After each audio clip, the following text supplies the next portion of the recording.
सृष्टि रचयिता ईश्वर भगवान उनके दृश्य अदृश्य शक्तियों को कोटि प्रणाम। यहाँ पर उपस्थित विभिन्न संगतों से आए हुए सभी सत्संगी माता पिता भाई बहन सबको मेरा प्यार भरा जय। जय। आज का दिन बड़ा पावन बड़ा शुभ,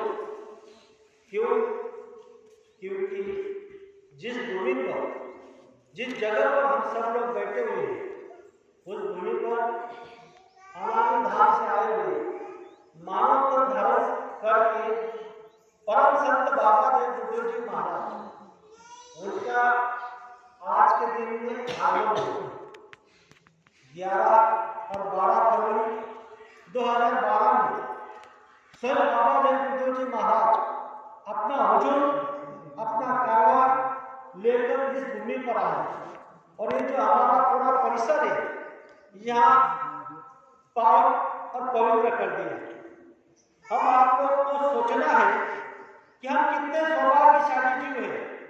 अगर देखा जाए किसी भी ना किताब में इसका जिक्र आता है ना किसी टीवी चैनल पे आता है ना कोई इसकी महिमा गुणगान कर सकता है, क्योंकि उनकी महिमा अपार है, इतनी अपार कि हमारे जिह्वा से हम बोल नहीं सकते, हमारे वाणी से हम कह नहीं सकते, न हमारा बुद्धि से हम उस वचन को सुना नहीं सकते। ऐसे अनादि महाप्रभु, इनको पहचान लो, ये कौन है, कहाँ से आए, इनके लिए कौन कौन थके, इसके बारे में अगर देखा जाए वेद थके, ब्रह्मा थके, थक गए शेष महेश, गीता का जन्म में नहीं ऐसा सत्पुरुष का देश, ऐसे स्थान से आए हुए स्वयं अनादि धाम से आए हुए मानव तन धारण लेकर वो हमारे गुरु है।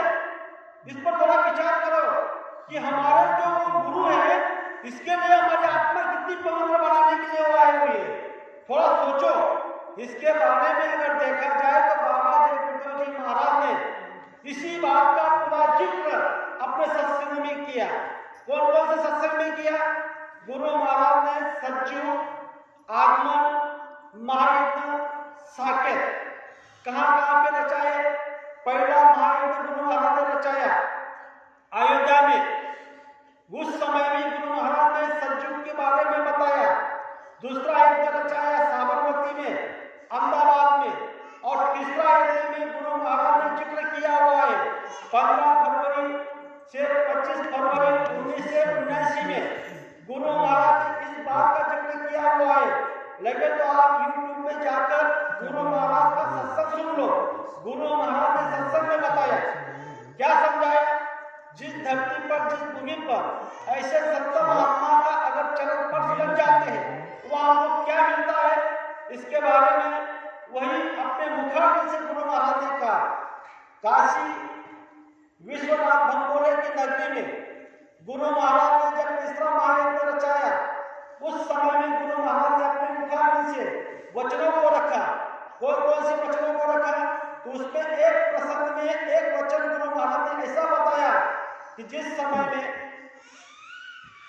शंकर जी और माता पार्वती ये दोनों तपस्या करते करते उत्तराखंड के इलाके में जा रहे थे, चले जा रहे थे।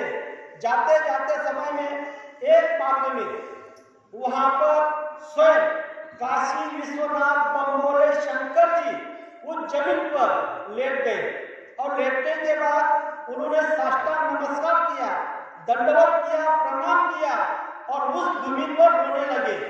ये दृश्य माता पार्वती देख रही थी। तो माता पार्वती ने उनको पूछा कि अरे देव, यहाँ तो कोई देवालय नहीं, यहाँ तो कोई आदमी नहीं, यहाँ तो कोई जानवर नहीं, यहाँ तो कोई पशु पक्षी नहीं, तो आप इस भूमि पर क्यों रो रहे हो? आपने साष्टांग नमस्कार क्यों किया? साष्टांग प्रणाम क्यों किया? साष्टांग दंडवत क्यों किया? जब ये पूछ रही है, उस समय विश्वनाथ काशी के बंगोले शंकर जी ने पार्वती से कहा कि हे पार्वती, तू नहीं जानती इस भूमि पर 10,000 वर्ष के पहले सच्चा संत महात्मा निवास कर चुके हैं। इस पर विचार करो।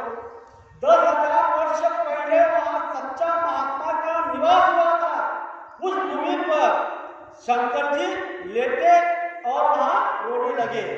आपको पता नहीं, ऐसी भूमि पर अगर कोई चला जाता है तो उसके मन इंद्रिया वासनाओं से हट जाती है, उसके अंदर में ऐसी शक्तियां आ जाती है कि वो खिंचाव करके वो भजन में लग जाता है, तो उसका भजन बनने लग जाता है।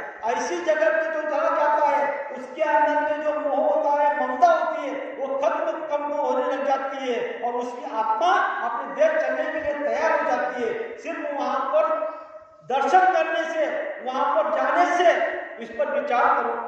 सभी संतों के संत, परम संत बाबा जय गुरुदेव जी महाराज इस धरती पर मानव तन धारण कर आए हुए। थोड़ा विचार करना। हम आपको जब आप रात में सोओगे तो विचार करना कि हम कितने बड़े सत्संगी हैं, हम कितने बड़े शिष्य हैं, हम कितने सच्चा महात्मा के अनुयायी हैं। तो हम आपको कहा देना है, हमको क्या करना है, हमको क्या नहीं करना है, इसके बारे में हम आपको सबको सोचना है।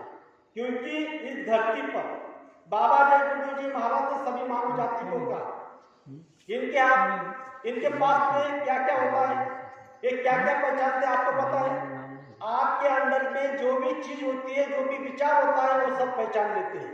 जब मथुरा के अंदर में गए, जहां जहां सत्संग में गए, वो हमारी सब बात समझ जाते हैं। मन की जाने, तन की जाने, जाने चित्त की चोरी, इनके हाथ में सबकी डोरी, इनके हाथ में सबकी डोरी है। जो जीवात्मा का भंडार स्वयं बाबा जय गुरुदेव जी महाराज ने, ईश्वर भगवान जो यहाँ का राजा है, उसको दिया हुआ है। उसी दिन से हमारी आत्मा पता नहीं कितने जन्म कौन कौन से योनि में लिए, पशु के, पंछी के, पेड़ के, पौधों के, जल के, पता नहीं जितने हमारे आंखों के सामने देख रहे हैं, 184 योनि के योनि में हम आप लोगों ने जन्म लिया। आपकी बात हम आपको गुरुद्वारा समझा रहे कि आपकी बात आप समझ जाओ, आपकी बात आपको महात्मा मिले, सच्चा महात्मा मिले, तो आप अपना काम कर लो, आपकी आत्मा की आंख खोलो, अपना देश चलो, अपना धाम चलो। ये अपना देश नहीं, ये अपना धाम नहीं, अपना देश कौन सा है? आज तक जो आवाज इस धरती पर किसी महात्मा ने नहीं लगाई, वो आवाज बाबा जय गुरुदेव जी महाराज ने लगाई। कौन सी आवाज लगाई? हम आए हो विदेश से, जहाँ तुम्हारा धाम, तुमको तुम्हारे घर पहुंचाना, बस ये तुम्हारा काम। आज तक किसी महात्मा ने जो आवाज लगाई, बिल्कुल नहीं लगाई। जो आवाज बाबा जय गुरुदेव जी महाराज ने लगाई, और उनका एक ही काम है। थोड़ा विचार करो, यहाँ पर धूमधाम से आए हुए हैं बाबा जी। कहाँ से आए हुए हैं? धूमधाम से। धूमधाम के वासी जब निज मोह से आते हैं और अपनी फरमान जारी करते हैं, तो उन्होंने कौन सी फरमान जारी की? सभी लोग सचेत होकर सुनो। उन्होंने फरमान जारी की कि जब न्यू धर्म की हिंदी है, कोई हस्ती खुदा से उतरती है, बूढ़े लड़के जीवों पर रहमत नजर पड़ती है। जो ये पाप से दबी है, पास नहीं आती, जो पास बुलाकर उनके राह खुदाई चलाती है। जो काम दवा से नहीं होता, वो काम खुदा से होता है, और ऐसे वाली मुर्शिद मिलते हैं तो बात खुदा से होती है। विचार करो, भगवान से बात करवाने के लिए, खुदा से बात करवाने के लिए स्वयं बाबा जय गुरुदेव जी महाराज इस धरती पर आए हुए हैं। इस पर तुमको आपको विचार करना है कि आज हम आप लोग कितने सौभाग्यशाली जीव हैं। इस धरती पर हम आप लोगों का अगर विचार किया जाए तो गुरु महाराज ने एक एक वचन हम हमारे हित के लिए सोचा है। इस धरती का सबसे अगर कोई काम होगा तो सत्संग में जाना। जब तक हम सत्संग में नहीं जाएंगे तब तक हमारे अंदर के अवगुण कम नहीं होंगे। सत्संग से हमारे अंदर की कमियां खत्म होती है। गुरु महाराज ने बार बार कहा हुआ है, इस धरती पर हम आपको जो काम करना चाहिए। सबसे पहला काम हमारा कौन सा है? सबसे पहला हमारा काम है गुरु का ध्यान करना। बाबा जगदीश महाराज ने सभी मानव जाति को कहा, जिन्होंने गुरु किया हुआ है उनके लिए बाबा जगदीश महाराज ने कहा है कि गुरु का ध्यान कर प्यारे, बिना किसी के नहीं छूटना। गुरु के नाम के रंग में रंग जा, मिले कोई निज धाम अपना। अपना धाम अगर जाना है तो हमको क्या करना पड़ेगा? गुरु का ध्यान करना पड़ेगा। इसीलिए तो सबसे पहले हम क्या करते हैं?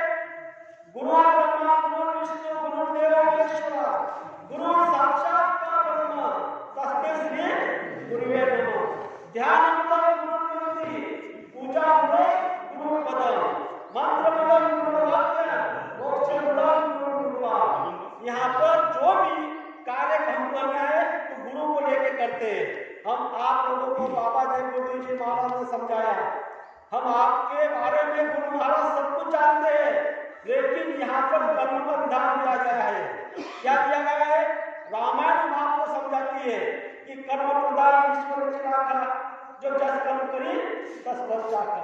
गीता हमको क्या समझाती है? जैसा कर्म करेगा वैसा भोगेगा भगवान। यह है गीता का ज्ञान। गीता हमको ये समझाती है। और आज हम आप लोग क्या कर रहे हैं? गीता में एक श्लोक आता है, हर प्रेमी अपने अपने तकदीर को दोष देता है, कर्म को दोष देता है, भाग्य को दोष देता है। लेकिन उसी में एक श्लोक आता है और उसी श्लोक में कृष्ण भगवान आपको बता रहे, दोष भाग्य पर क्यों मरे, दोष कर्म का गया, जब करता क्यों आपसे अपने स्वयं को पहचान। और तू स्वयं पहचान, तू कौन है, तू कहां से आया, तेरे अंदर में जो जीवात्मा है वो कहां से आई, क्यों आई, और यहाँ पीछे कहाँ जाने वाली है। तो हम आप लोगों को संत महात्मा समझाते हैं कि जैसा जैसा तू कर्म करेगा वैसा तुझे भुगतान करना पड़ेगा। और जिसके बारे में देखा है, इस दुनिया में सबसे ज्यादा दुखी कौन है और कौन कौन दुखी आपको अगर देखना है तो इस पर संत महात्मा हम आपको समझा रहे हैं। कोई तन दुखी, कोई मन दुखी, कोई धन बिना उदास, थोड़े थोड़े सब दुखी, सुखी प्रभु का दास। कौन सा प्रभु? जिस पर बाबा जगदीश जी महाराज समझा रहे हैं। जय भगवान किसका? प्रभु का। कौन सा प्रभु? एक अनिह अनामा अनि सच्चिदानंद प्रभु धामा। वो प्रभु धामा जो है वो यहाँ प्रभु का दास है। इसीलिए गुरु महाराज आपको समझा रहे हैं कि अगर आपको तन दुखी देखना है तो तन दुखी आपको कहाँ मिलेंगे? आप खाने में चले जाओ, किसी का ऑपरेशन पता नहीं कितने कितने बीमारी से पड़ी हुए है। गुरु महाराज ने कहा कि अगर आपको तन की दुखी को अगर देखना है तो अस्पताल में चले जाओ, वहां पे आपको समझ में आ जाएगा कि लोग कितने दुखी है। और मन के बारे में बताया गुरु महाराज ने, मन की दुखी अगर आपको देखना है तो आप पागल खाने में चले जाओ, वहां पर आपको पता नहीं कितने मन की दुखी दिखेंगे।